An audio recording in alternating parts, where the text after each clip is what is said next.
అందరికీ నమస్కారం. మన బీసీ బహుజన సంఘం కార్యాలయానికి వచ్చినటువంటి సీనియర్ దళిత నేత, కమ్యూనిస్టు పోరాటాల నాయకుడు శ్రీ గడ్డం శరత్ గారు వచ్చారు.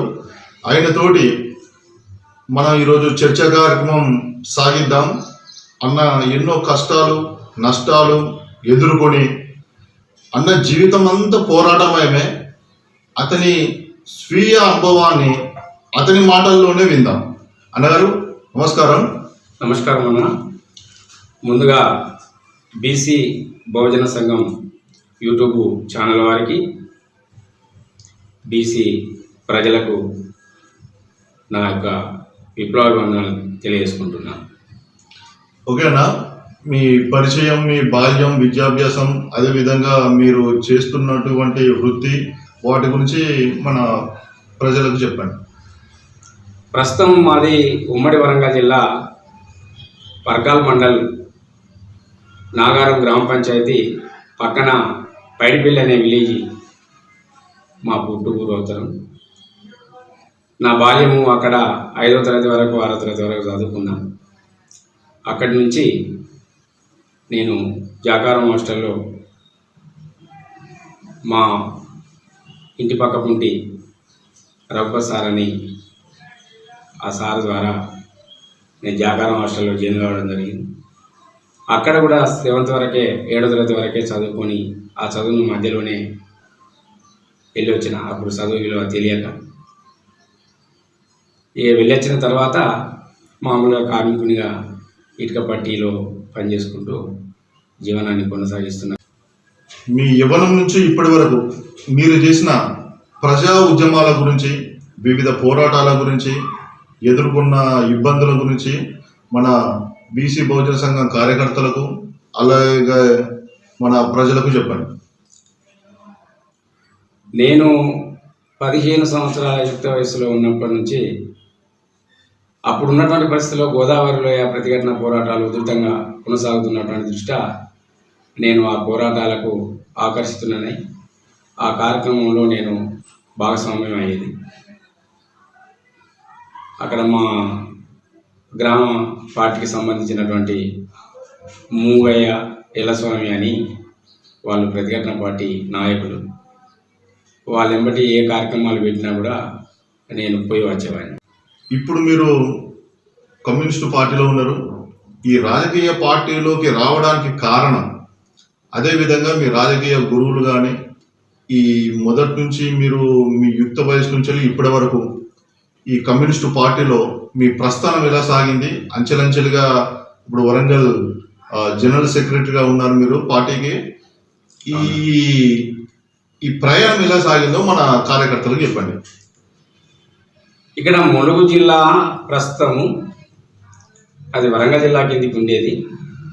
ఆ ములుగు జిల్లాకు సంబంధించినటువంటి మా పెద్దమ్మ కొడుకు ధనుంజయ అని పీడిఎస్యు జిల్లా కార్యదర్శిగా పనిచేసేది, సొంత మా పెద్దమ్మ కొడుకు. ఆ అన్న ద్వారా నేను కొంత రాజకీయంగా కొన్ని సిద్ధాంతాలు అప్పుడు పీడిఎస్యులో ఉండబడినటువంటి అన్న ద్వారా నేను కొంచెం ఆకర్షితున్నాయి. వాళ్ళ కార్యక్రమాలలో పాల్పంచుకుంటున్నటువంటి తరుణంలో ఇంకొక అన్న పరశురామ్ అని అన్న ఉంటాడు, ధనుంజయ అన్న వాళ్ళ తమ్ముడు, సొంత మా పెద్దమ్మ కొడుకు. ఆ అన్న ద్వారా అక్కడ రైతు కూలీ సంఘం నాయకులు మన అన్న లింగపల్లి సంపతరావు అన్న, నేను పెద్దపల్లిలో ఉన్నప్పుడు తమ్ముడు మన పార్టీలో పనిచేయడానికి మన కార్యకర్తల్ని కావాలి, మనకు మన పార్టీలో పనిచేయాలని చెప్పంటే అన్న నా దగ్గర రావడం, నన్ను తీసుకొచ్చిన తర్వాత మొదటగా బహురూపుల కళామండలి వరంగల్ జిల్లా కమిటీ సభ్యునిగా నిర్మాణంలో కొనసాగుతూ ఆ ప్రస్థానం నుంచి అప్పుడు యాదన్న ఏరియా కమిటీ, 3 జిల్లాల కమిటీ ఏరియా కమిటీ బాధ్యులు ఉండేది. ఆ అన్న ఆదేశాల మేరకు పనిచేయడం జరిగింది. 2003లో నేను వరంగల్కు రావడం జరిగింది. 2003 నుంచి నేను ఇదే పార్టీలో కొనసాగుతూ తెలంగాణ ఉద్యమంలో కూడా 2002 నుంచి నేను తెలంగాణ ఉద్యమంలో కొనసాగడం జరిగింది. అప్పుడు మానవ హక్కుల వేదిక నాయకుడు బుర్ర రాము సారు, కిన్నెర పుణ్యచందరు, బాలగోపాల్ సారు వీళ్ళతోటి అనేక కార్యక్రమాలకు నేను అటెండ్ అయ్యేది. నేను మానవ హక్కుల వేదికలో కమిటీ సభ్యునిగా కూడా కొనసాగడం జరిగింది. అక్కడి నుంచి నేను 2014 వరకు నేను తెలంగాణ ఉద్యమంలో కీలకంగా పనిచేసిన. మా గురువు పాటల గురువు బీకే అన్న గారు, మా బుల్లెట్ ఎంకన్న, మా అశోక్ అన్న, భవిష్యత్ ఎంకన్న, మా ఈర్ల సాంబన్న వీళ్ళంతా తదితర కళాకారులతోటి నేను పనిచేయడం జరిగింది. అప్పుడున్నటువంటి పరిస్థితిలో నేను బహుజన సంస్కృతి సమాఖ్య వ్యవస్థాపక అధ్యక్షుడిగా కూడా తెలంగాణ వచ్చేంత వరకు కొనసాగడం జరిగింది. అందులో భాగంగా తెలంగాణ వచ్చిన తర్వాత నేను మళ్ళీ యథావిధిగా మా మాతృ సంస్థ అయినటువంటి ఇండియా సంయుక్త రాష్ట్రాల కమ్యూనిస్టు పార్టీ దళిత బహుజన శ్రామిక విముక్తి పార్టీలో నేను జిల్లా కార్యదర్శిగా 2014లో ఎన్నిక కావడం, అప్పటి నుంచి ఇప్పటి వరకు అనేక కార్యక్రమాలలో నేను పాల్గొని ప్రస్తుతం ఇప్పటి వరకు కూడా ఆ పార్టీలోనే వరంగల్ జిల్లా కార్యదర్శిగా కొనసాగుతున్నాను. అంటే మా రోజు వీరన్న పార్టీ అన్నారు. అవును. ఎవరికి మేమెంతో మాకంత వాటా అనే సిద్ధాంతం మా రోజు వీరన్న గారు మొదటిసారిగా ప్రస్తావించిన party CPUSI communist party of United States of India సంయుక్త రాష్ట్రాల కమ్యూనిస్టు పార్టీ. ఇది 1997 అనుకుంటా స్థాపించింది. 1998 డిసెంబర్ 25. ఓకే. 99 చివరిలో మా రోజు వీరన్నను ఎన్కౌంటర్ చేసి చంపేశారు. అప్పుడున్న టీడీపీ గవర్నమెంట్ హయాంలో ఆయన రాజకీయ హత్య ఆయన ప్రజలలో విపరీతమైన చైతన్యం నింపుతాడు. తెలంగాణ ఉద్యమానికి ప్రాణం 1997లోనే ఆగస్టు 11వ తారీఖు నాడు సూర్యాపేటలో తెలంగాణ డిక్లరేషన్ సభ పెట్టింది. ఓకే. ఆ సభలో 17 తీర్మానాలు చేసి తెలంగాణ ప్రత్యేక రాష్ట్రం కావాలి, ప్రత్యేక రాష్ట్రంలో ఈ తెలంగాణలో ఉండబడినటువంటి దళిత బహుజనులకు సమాన ప్రాతిపదిక మీద రాజ్యాధికారం కావాలని చెప్పని కలలు అన్నాడు. మా తండాలో మారాజ్యం అని నినాదం అప్పుడే మొదలై ఆ నినాదం గుండా ఇప్పుడు ఉండబడినటువంటి ప్రస్తుత టీఆర్ఎస్ పార్టీ దాన్ని వాడుకొని వాళ్ళ అధికారంలోకి వచ్చిన తర్వాత తండాల్ని గ్రామ పంచాయతీలు చేసిండ్రు. ఆ పిలుపు వెనుక, ఆ నినాదం వెనుక ఉన్నది కూడా మా వ్యవస్థాపక కార్యదర్శి మా మారోజు వీరన్నే. ఇది జగమెరిగిన సత్యము. ఇది అందరికీ కూడా తెలిసిన విషయమే, సమాజానికి అంతటి కూడా ఇది తెలిసిన విషయమే. అనేక కుల సంఘాలు పెట్టి డోల్ దెబ్బ, గొల్ల కుర్మ దెబ్బ, ఎరకల హక్కుల పోరాట సమితి, చిందు హక్కుల పోరాట సమితి, లంబాడి హక్కుల పోరాట సమితి, మాది హక్కుల పోరాట సమితి, మాది హక్కుల దండోరా, ఇలాంటి దండోరాలన్నీ కూడా కుల సంఘాలని నిర్మాణం చేసి ఏ కులానికి ఆ కులంగా రాజ్యాధికారం దిశగా పోరాడాలని చెప్పని పిలుపునిచ్చినటువంటి మారోజు వీరన్న. ఆ మారోజు వీరన్న నాయకత్వంలోనే ఈ దేశంలో మేమెంతమందిమో మాకంత వాటా, మాకెన్ని ఓట్లు, మాకన్ని సీట్లు అని చెప్పి నినదించినటువంటి యోధుడు కామ్రేడ్ మారోజు వీరన్న సూచించినటువంటి ఆ సిద్ధాంతం వెలుగులోనే నేను ప్రస్తుతం పనిచేస్తున్నా వరంగల్ జిల్లా కార్యదర్శిగా. అయితే ఇక్కడ మనం ఒకటి గమనించాలి. మా తండాలో మా రాజ్యం అనే పదానికి అర్థం ఏంటంటే కేవలం ఒక లంబాడి తండాలలో వాళ్ళ అధికారం అనే కాదు, అటు గిరిజన గూడెంలలో, ఇటు కొన్ని ఇప్పుడు ఎస్సీ కాలనీలలో లేదా ఊర్లలో ఉన్న బీసీ కాలనీలలో, ఎవరి కాలనీలలో ఎవరి గ్రామాలలో వాళ్ళ రాజ్యం అనే పదాన్ని అర్థం చేసుకోవాలి. మా రోజు వీరన్న ఉపన్యాసంలో ఇంకొక పదం ఉంటుంది, కంచం పొత్తు మంచం పొత్తు అనేది. ఇక్కడ కంచం పొత్తు అంటే సహపంక్తి భోజనం అని అర్థం. మంచం పొత్తు అనే పదానికి పెళ్లి పొత్తు అన్నట్టు. ఈ బీసీ ఎస్సీ ఎస్టీలు వీళ్ళు ఒకరికి ఒకరు కుల వివక్షను వదిలేసుకొని, కుల దురాభిమానం వదిలేసుకొని వాళ్ళు పెళ్లి సంబంధాలు నెరవేర్చుకోవాలి అనే దానికి మంచం పొత్తు అనే పదం వాడిండు. ఇది విపరీతమైన అర్థం కాదు. దీన్ని కొంచెం మనం మన బీసీ బహుజన సంఘం కార్యకర్తలు గమనించాలి. అయితే అన్న శరత్ అన్న, మీ ఉద్యమ పోరాటాల వల్ల, మీ కళాకారుల ఫంక్షన్స్ వల్ల, ప్రజెంటేషన్స్ వల్ల ప్రజలకు జరిగిన మేలేందో మీరు చెప్పాలి. మా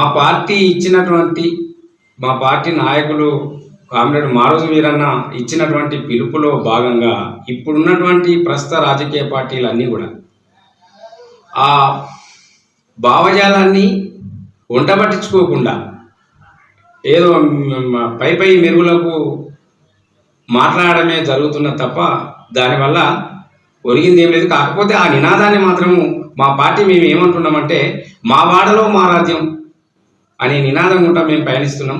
మా వాడలో మా రాజ్యం అంటే ఒక కులాన్ని ఇంకో కులము పరిపాలించకుండా, ఒక కులాన్ని ఇంకో కులము దోపిడీ చేయకుండా, ఒక కులాన్ని ఇంకో కులము అణిచివేయకుండా, ఒక కులాన్ని ఇంకొక కులము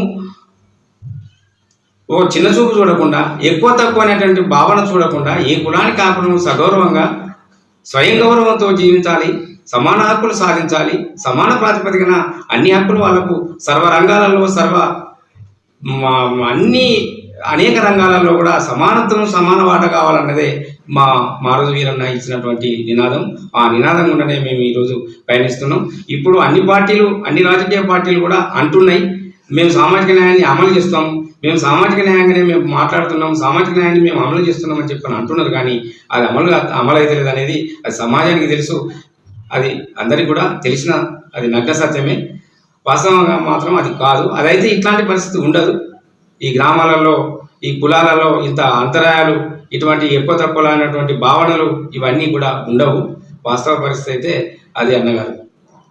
అయితే ఓకే శరదన్న, మీరు చేసిన ప్రజా ఉద్యమాలు, పొలిటికల్ పోరాటాలు, ఈ ధర్నాలు, రాస్తారోకోలు మీ పార్టీ తరఫున ఎన్నో చేశారు. అలాగే కళాకారుల బృందంతో ప్రజలలో చైతన్యం నింపడానికి ఎంతో ప్రయత్నం చేశారు.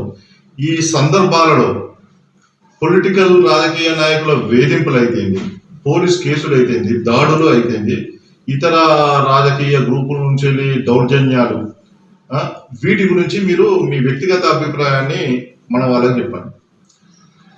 ప్రస్తుతానికి నా పైన అయితే ఎవరు కూడా ఏ దాడులు కానీ, నా మీద కేసులు కానీ ఎలాంటివి లేవు. నేను వాస్తవం కూడా ఎక్కడా కూడా చట్ట వ్యతిరేక కార్యక్రమాలలో నేను పాల్గొనలేదు. చట్టబద్ధంగానే మా కార్యక్రమాల్ని 2008 నుంచి ఇప్పుడు ప్రస్తుత పరిస్థితి వరకు కూడా మేము ప్రజాస్వామ్యయుతంగా రాజ్యాంగబద్ధంగానే మా పోరాటాలు నిర్వహిస్తున్నాము. నేను మహాత్మా జ్యోతిబా పూలే జయంతులైతేనేమి, వర్ధంతులైతేనేమి, అంబేద్కర్ వర్ధంతి అయితేనేమి, జయంతి అయితేనేమి, ఇటువంటి కార్యక్రమాలు ముందుండి ఎంతో కష్టపడుతూ ప్రజల్లో అవగాహన కల్పించేటువంటి విధానంలో అసలు అంబేద్కర్ అంటే ఏంటిది, జ్యోతిబా పూలే అంటే ఏంటిది, వాళ్ళ పరిస్థితి ఏంటి, వాళ్ళు ఎక్కడ పుట్టిండ్రు, ఏం చేసింది, సమాజం కోసం వాళ్ళు ఏం చేసిండ్రు అన్నటువంటి విధానంలో నా వంతుగా నేను అనేక కార్యక్రమాలు నిర్వహించినాము. ఇది నా చుట్టూ ఉన్నటువంటి సమాజానికి అంతా విదితమే. అయితే అన్న, ఈ ఉద్యమ నేపథ్యం, రాజకీయ నేపథ్యంలో మీ వ్యక్తిగతంగా మీరు ఎంతో ఆర్థికంగా ఇబ్బందులు పడి ఉంటారు. ఒక్కసారి మీ వ్యక్తిగత జీవితంలో పోయి ఈ ప్రజా పోరాటాలు, రాజకీయ పోరాటాల వల్ల మీకు జరిగిన లాభ నష్టాలు, కష్ట సుఖాలు మనం బహుజనులకు చెప్పండి. ప్రస్తుత పరిస్థితుల్లో లాభం అంటే ఏమీ లేదు. నేను చేస్తున్నటువంటి ఈ పోరాటంలో, ఆకలి పోరాటంలో ఇదొక పోరాటము. నేను రోడ్డు మీద చిన్నగా పండ్ల వ్యాపారం చేసుకొని జీవిస్తున్నాము. మా వాళ్ళు ఆ పండ్ల దుకాణం చూసుకుంటే నేను సమాజం కోసము పనిచేస్తున్నా. ఈ సమాజం కోసం నేను పనిచేస్తున్నటువంటి పరిస్థితిలో నేను ఆ పండ్లు అమ్ముకోగా మిగిలినటువంటి ఏమైనా 10 వరకు 150 మిగిలిన డబ్బులు కూడా నేను కార్యక్రమాలకు వెచ్చించుకోవాల్సిన పరిస్థితి కొన్ని సందర్భాలలో వస్తున్నది. ఇది మాత్రం సత్యం. మేము ఎవరిని బెదిరించడము, ఎవరిని చందాలు అడగడము, ఇంకో రకంగా మాత్రం మేమేమి చేయట్లేదు. ఇది మాత్రం సత్యం. ఇది నా చుట్టూ ఉన్నటువంటి సమాజానికి కూడా అందరికీ తెలిసిన విషయమే. ఇది పక్కా నగ్న సత్యం. అయితే బహుజన మిత్రులారా, శరతన్న ఎంతో కష్టాలలో ఉండి కూడా, ఎంతో ఆర్థిక ఇబ్బందులు ఉండి, తన చెమటతోటి ఆయన సంపాదించుకుంటూ అటు ఉద్యమాలకు, పైగా సామాజిక కార్యక్రమాలకు, అలాగే వాళ్ళ సిపియుఎస్ఐ పార్టీకి సంబంధించిన కార్యక్రమాలకు తన సొంత ఖర్చులతోటి పనిచేసుకుంటూ స్వచ్ఛందంగా పనిచేస్తాడు. ఇప్పటి వరకు అన్న ఏ పెద్దవాళ్ళ దగ్గర, ఏ ధనవంతుల దగ్గర, ఇంకా కులం పేరు చెప్పుకొని కానీ, ఇంకేదైనా పార్టీ పేరు చెప్పుకొని కానీ ఎవరి దగ్గర ఒక రూపాయి ఆశించకుండా నిస్వార్థంగా పనిచేసే నాయకుడు. కనుక ఇలాంటి నాయకులను మనం వెలుగులోకి తీసుకురావాలని మన బీసీ బహుజన సంఘం తరఫున ఇలాంటి చిన్న చిన్న చర్చ కార్యక్రమాలు, సమావేశాలు మనం చేస్తున్నాం. ఎందుకంటే చాలా ఉద్యమాలు, చాలా పోరాటాలు, ఎంతో కష్టపడి అట్టడుగు స్థాయి వ్యక్తులు దాన్ని ఆ పోరాటాన్ని ముందుకు సాగిస్తారు. ఆ పోరాటం ఒక అత్యున్నత దశకు రాగానే పొలిటికల్ పార్టీలకు సంబంధించిన బడాబాబులు వచ్చి ఆ ఉద్యమాలను హైజాక్ చేసి వాళ్ళ అకౌంట్లు వేసుకుంటారు. దీనివల్ల అసలు సిసలైన నిజాయితీగా పనిచేసే కార్యకర్తలకు తీవ్ర నష్టం, మనోవేదన మిగులుతుంది. ఇక ఉద్యమం హైలైట్ కాగానే హైజాక్ చేసిన ఈ పెద్ద తలకాయలకు మంచిగా ఎమ్మెల్యే, ఎమ్మెల్సీ పదవులు వస్తాయి. వాళ్ళు జీవితంలో 100 కోట్లు సంపాదించుకుని అదొక పొలిటికల్ బిజినెస్ స్టార్ట్ చేసుకుంటారు. దీన్ని మన బీసీ బహుజన సంఘం కార్యకర్తలు, నాయకులు, అలాగే ప్రజలు గమనించాలి. ఓకే శరదన్న, అన్నగారు, మన వరంగల్లో గ్రేటర్ ఎలక్షన్లు జరుగుతాయి ఇంకో 3-4 నెలల. ప్రస్తుతానికి 66 డివిజన్లు ఉన్నాయి. మీ సిపియుఎస్ఐ పార్టీ తరఫున మన బీసీ సంఘాల నాయకులకైతే, స్వచ్ఛంద సంస్థల నాయకులు, ప్రజా సంఘాల నాయకులు, ఇంకా ట్రస్టులలో పనిచేసే నిజాయితీ గల నాయకులకు ఈ ఎలక్షన్లలో వాళ్ళకు ప్రాతినిధ్యం ఇవ్వడానికి మీరు ప్రజలకు ఇచ్చే సందేశం మరియు నామినేషన్ వేయడానికి వచ్చే నాయకులకు ఇచ్చే సందేశం ఏంటి చెప్పండి. ఈ 3 పట్టణాలు, వరంగల్, హన్మకొండ, కాజీపేట 3 పట్టణాలంతా కలిసి 66 డివిజన్లుగా ఏర్పడ్డాయి సిటీ.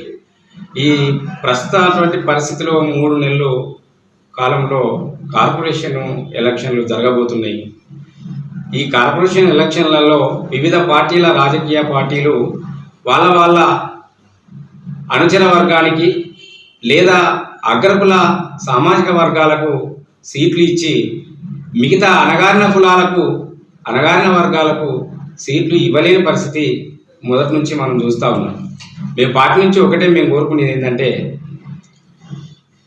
మనము ఎస్సీ, ఎస్టీ, బీసీలుగా పిలువబడుతున్నటువంటి ఈ దేశం మూలవాసులము.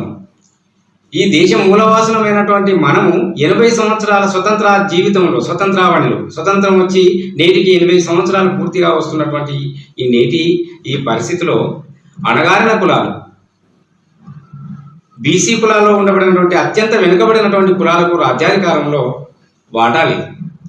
కాబట్టి ఈ అత్యంత వెనుకబడినటువంటి కులాలు ఏవైతే ఉన్నాయో, ఈ అణగారిన కులాలు ఏవైతే ఉన్నాయో, ఈ అణగారిన కులాల నుంచి మా పార్టీలో చేరండి. మా పార్టీ మీకు ఎల్లవేళలా మీకు అందుబాటులో ఉంటుంది. మా పార్టీ నుంచి అణగారిన కులాలు ఎవరు వచ్చినా, స్వచ్ఛంద సంస్థలు వచ్చినా, అణగారిన కులాల నుంచి ఎవరు వచ్చినా, కుల సంఘాల నుంచి ఎవరు వచ్చినా తప్పకుండా మేము స్వీకరించుకొని మేము నిలబెడతాం. మా పార్టీ ద్వారా ఈ అగ్రకులాలు చేస్తున్నటువంటి కుజల నీతిని ఈ ఎండగడతాము. ఖచ్చితంగా మేము ఇది ప్రజలకు, బుద్ధిజీవులకు, ప్రజా సంఘాలకు, కుల సంఘాలకు, బీసీ సంఘాలకు, వివిధ రాజకీయ పార్టీలకు, వివిధ రాజకీయ పార్టీలో ఉండబడినటువంటి అణగారిన కులాల నాయకులకు మేమిచ్చే పిలుపు ఇదే. ఓకే అన్న, మన బీసీ బహుజన సంఘం నాయకులు పిలువగానే వచ్చినందుకు గడ్డం శరతన్న గారికి ధన్యవాదాలు. అలాగే ఈ సమావేశానికి, ఈ చర్చ కార్యక్రమానికి వచ్చిన మీ అందరికి కూడా పేరు పేరున నమస్కారాలు తెలుపుకుంటున్నాము. జై బీసీ, జై హింద్.